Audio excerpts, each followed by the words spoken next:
All right, so quick background. I recently set up a private Collaborator server, and before I forgot how I did that, I wanted to write about how to do it so other people could do it as well.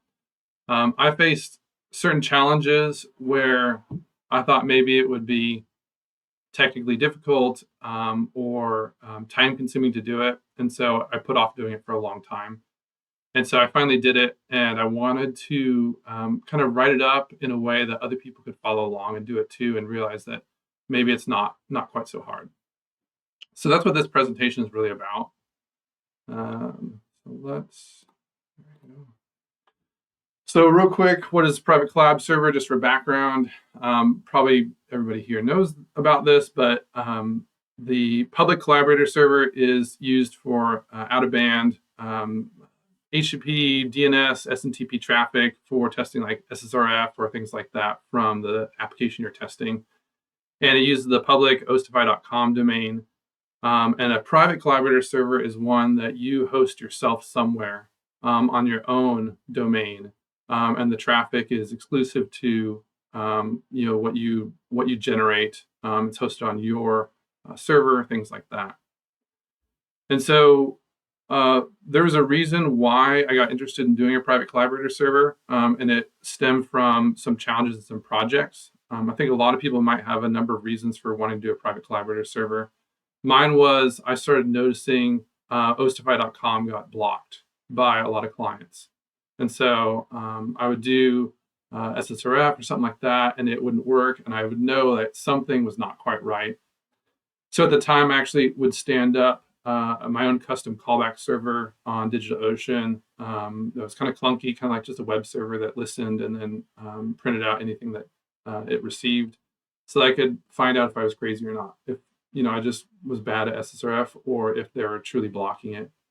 I was able to confirm that they were blocking it, but it wasn't very user-friendly. I wanted to use Collaborator inside Burp Pro to do that testing. And so I decided I was going to go ahead and try to set up a private Collaborator server.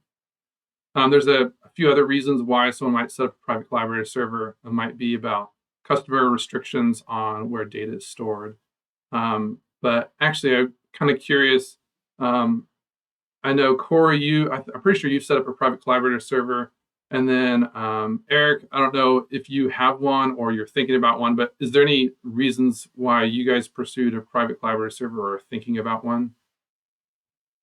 Yeah, I set mine up just because it's like you said, it gets blocked a lot of the time as well. But just in general, you want to be able to trust your data is only going to your own server if you're doing any sensitive kind of tests. Mm-hmm. Nice. Yeah, Eric says it's identified as C2 malware, which I also saw when working with a red team, and that was kind of challenging. Yeah. Oh, I didn't know about that one. Yeah, I think I don't understand this very well, but there's like domain categorization, and you can go and look it up. I'm trying to remember which one. I want to say it's like F5 or something like that. But like it'll categorize it and block it because it's categorized as C2.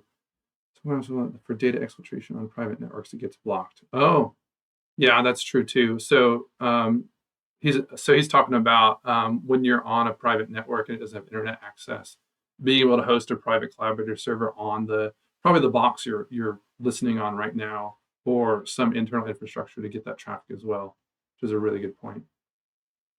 So yeah, those are some really good reasons why to set that up. All right, so I set one up on DigitalOcean.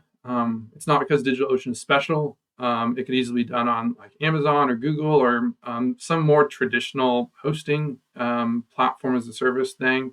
I just did DigitalOcean because I was already familiar with it. I knew how much it was going to cost, and I'd done a few things on it before. So this is going to focus on some things for DigitalOcean. I think a lot of it's going to work well with other hosting providers, but it's obviously going to work especially good with DigitalOcean because that's what I actually did. So what are the overview steps? If you're going to host a private Collaborator server, you need your own domain. You need some kind of platform as a service to host it on. I'm using a DigitalOcean droplet, which is like a VM. And then we're going to have to configure DNS in order to validate a wildcard cert. Then we're going to reconfigure DNS to support the private Collaborator server. We need the Burp Pro jar, which is where the Collaborator server executable maybe is. Set up the config, and then run our Collaborator server, and then we'll run a health check to make sure everything is working. So that's where we're headed. So first thing, for DigitalOcean, I bought a domain name using Namecheap, and I chose Namecheap because, well, it's cheap, but also because DigitalOcean has a bunch of providers where they say, hey, we have specific instructions for how you can point to that registrar at our name servers to resolve DNS for it. And so if you go and buy it from one of these people, you'll know for sure that it's going to work. So I chose Namecheap, and then this is still kind of like the DNS, the instructions. It'll tell you like step by step, hey, in Namecheap, go here, put in these name servers, click OK, and then you're set up.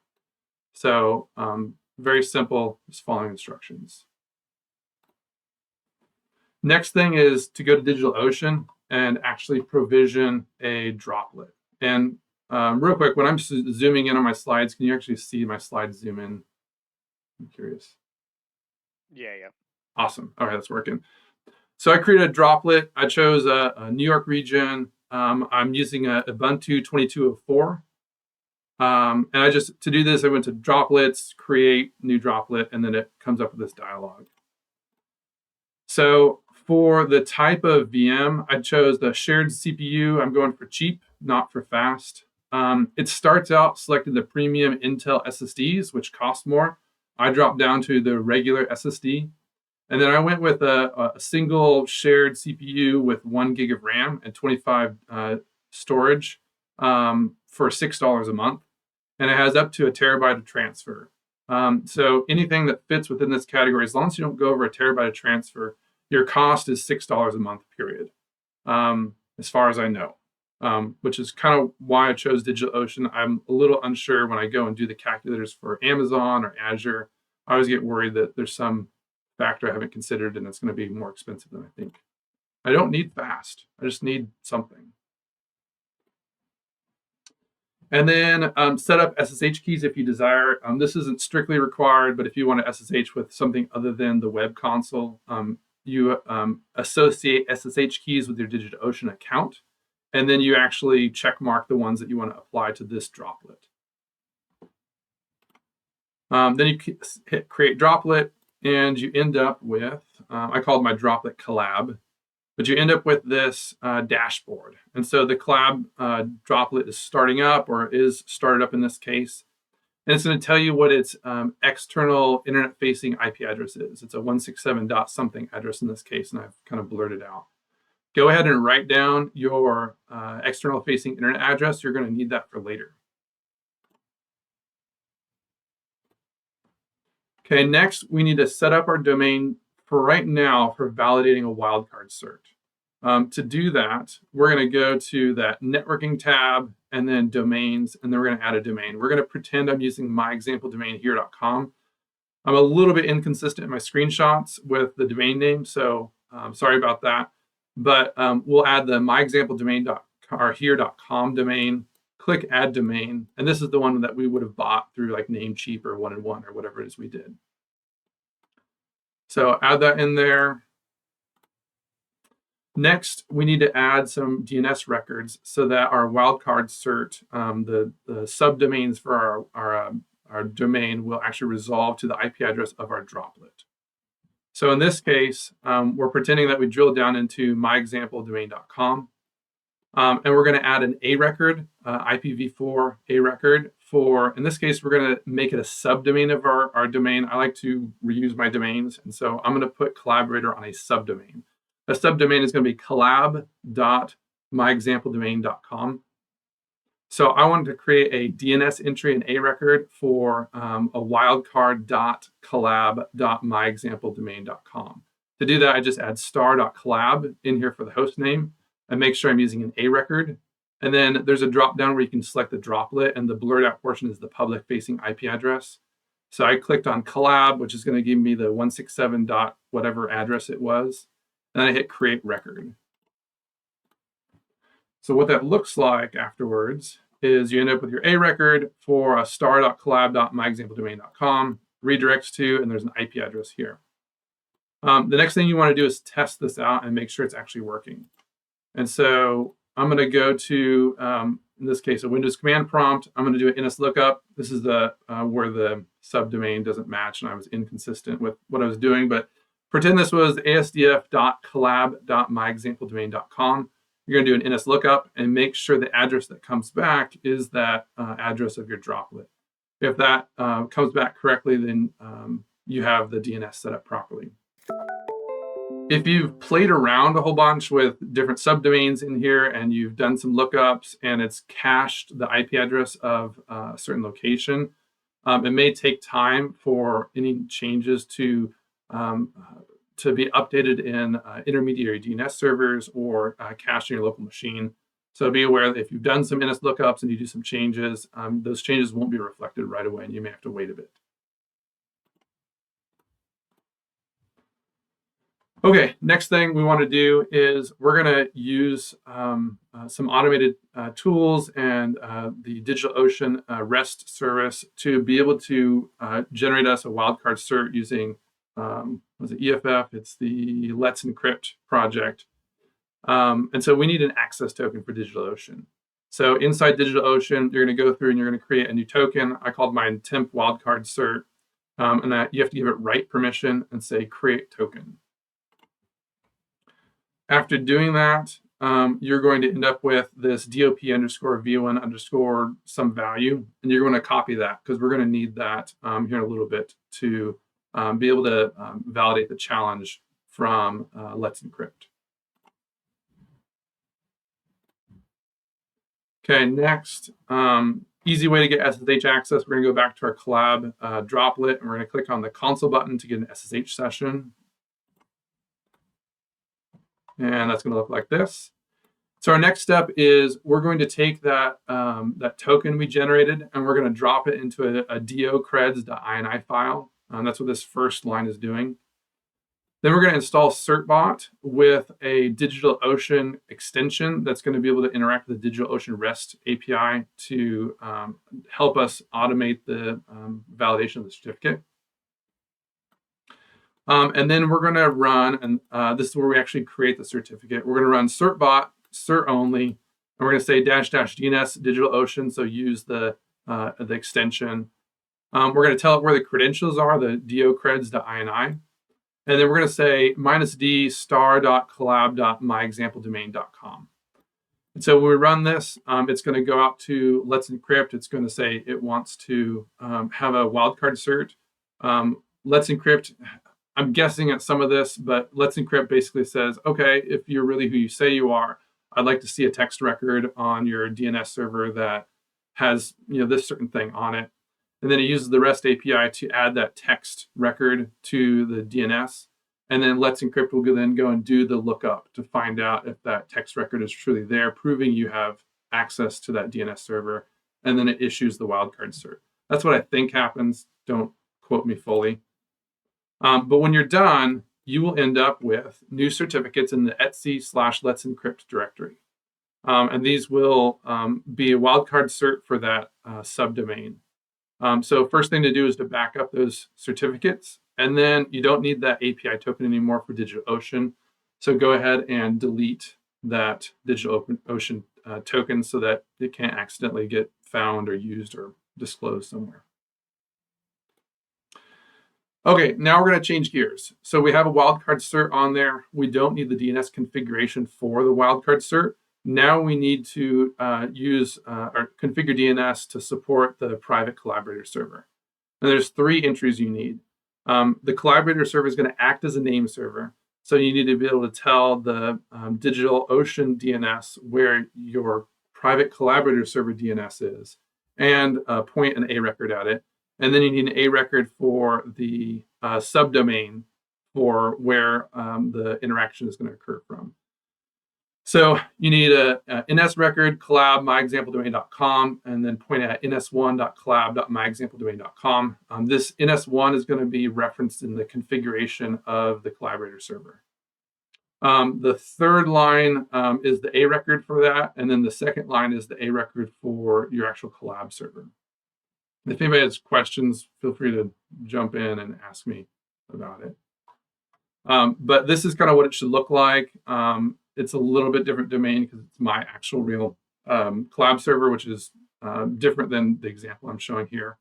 But I have my name server, my A record for the name server, and then an A record for the private domain or the collab server interaction domain.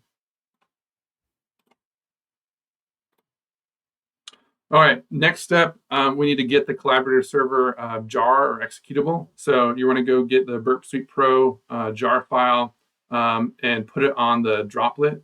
The way I tend to do that is hit download and then go to the download and copy the download link and then use wget on the droplet. So this is me just grabbing the download link because it's not super straightforward where it downloads it from. And then I'm just doing a wget to that URL to download the latest stable burp jar. So nothing super exciting there. And then we need to configure the droplet or the private collaborator server. So I am I've created a file called collabconf.json. And in here, this is how you tell the Collaborator server what your domain is, what IP addresses to listen on, and a variety of settings. So in the server domain, this is where you put collab.myexampledomain.com. I have it a little different because the one I'm using doesn't quite match. Event capture, this is where the application you're pen testing is, or the infrastructure is going to send out requests to.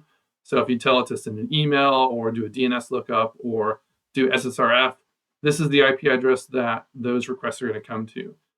This you want to put for public IP address, you want to put that value that we saw in the droplet dashboard for the external IP address. This droplet is directly connected to the internet. There's no firewall in front of it. Since it's directly exposed, you can put the IP address of that interface right in there. And then it's going to listen on port 80 for HTTP, 443 for HTTPS, 25 and 587 for SMTP, and then 465 for SMTPS. In addition, in order for the applications to be able to make TLS connections to your private collaborator server, you need a valid certificate. That's why we generated a wildcard cert, because the collaborator server will create dynamically subdomains of the collab.myexampledomain.com. And so this is where we tell it where those certificate files are from Let's Encrypt. And this is kind of the default location. So you point out the private key, the public cert, and then the chain there. I'm going to ignore the metrics section, and we're going to look at DNS next. So the private collaborator server acts as a DNS server. And so we need to tell it what the name of the DNS server is that matches the DNS entries we entered earlier in DigitalOcean. And so that's going to be the ns1, and then it's the .collab.myexampledomain.com. You put just the ns1 portion here because way up here, this is under server domain. That's where you have the collab.myexampledomain.com. So all you need is the subdomain of your subdomain right here. All you need is the ns1 part. Then for local address and public address, this is what threw me for a long time. The documentation is a little confusing, and it looks like you're supposed to put the internal IP address of your Ethernet adapter for local address, and that is not going to work. It'll listen on the local address, and it will not listen on the external address, and you won't be able to resolve DNS. And so what you do need to put in the local address section, and this is probably the most important part, you need to put the public-facing IP address, assuming you're directly connected to the internet and you have that IP address assigned to your interface. And then just for fun, I just threw the same thing in for public address. So use that external address for both of these locations. Otherwise, it'll bind to the wrong port and it will not work. And it'll just drive you nuts. And then we're going to listen on port 53 for DNS entries or requests. Okay, after that, we're going to run. Oops, nope. Oh, man. Hang on. There you go. After that, we're going to run the private collaborator server. I mentioned it's inside the Burp Pro jar. So you say java-jar, point at the Burp Pro jar, --collaborator-server. That'll run that executable for the collaborator server. And then you pass it the location of the config JSON file. And what it'll do is it'll start up and it will let you know that it's listening on all interfaces for port 25, 587, 80, 43, or sorry, 443 and 465. And it's listening on just the external facing address for DNS for port 53. So the behavior is slightly different for the DNS. I don't know exactly why. But if your executable looks like this, then it's working. Everything is going well. So the next step is to test that, make sure you can actually generate an address and you can probe it and things like that. And Burp Pro has a health check built in so that you can do that. So if you go to Settings, Project, and then Collaborator, you can come over here and say, I want to use a private collaborator server. And in server location, that's where you put in your collab.myexampledomain.com. And then do not put your cursor in the polling location. It'll get confused and the health check will fail. Keep your cursor in the server location section and then click Run Health Check. If everything's working correctly, you're going to see all green. Occasionally, if you're VPN'd, I sometimes see the SMTPS connection trust enforced fail, but everything else succeed, and that'll still work for most things. So don't worry about that. If you do see partial failures and partial successes, one thing you might look at is giving it another minute or so before trying to run the health check and trying again. I've noticed if you run it too soon, the private collaborator server doesn't seem to respond to everything right away. But if you have all greens, everything is working, and you should be good to go. So that's when you hop over to Collaborator and say, copy to clipboard to get an IP address, and then you can paste it into a browser, for example, and just visit it. And you should get an entry pop up just below here saying that there's an interaction. And then you can, kind of test and make sure things are really working.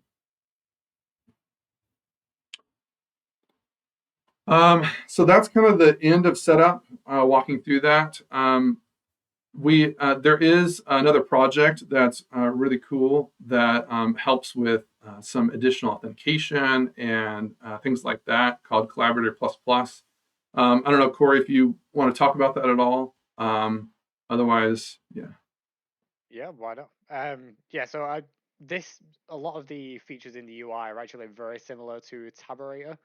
I think me and I think Gareth, who was it, that made Tabulator, were working on these at the same time. Collaborator++ actually started off more as an authentication system. I know Eric posted a message in the chat about Collaborator servers on Shodan. So essentially we found, I think it was like a few hundred Collaborator servers at one point, and we noticed that if you have the URL for the server and they don't have the internal polling restricted, then you can essentially just use anyone's Collaborator server. So there were a few issues with that for our public testing. We didn't want people to use it on sensitive clients and stuff like that, so I built this to add authentication. It essentially just sits in between the polling, the front end for the web and your Burp. So anything that's a polling request coming from Burp, it will kind of decrypt and then send through to Burp, like to the Collaborator instance. Anything that's not a polling request will just treat as a normal kind of Collaborator interaction and just forward straight on. Cool. I think you said too, if I remember correctly, that if you have the extension installed and you accidentally try to use the public server, it'll stop you. Yeah, that was kind of one of the things. Like we had a lot of people install it and be like, "Oh yeah, everything's fine now," but not realizing that they've used the public server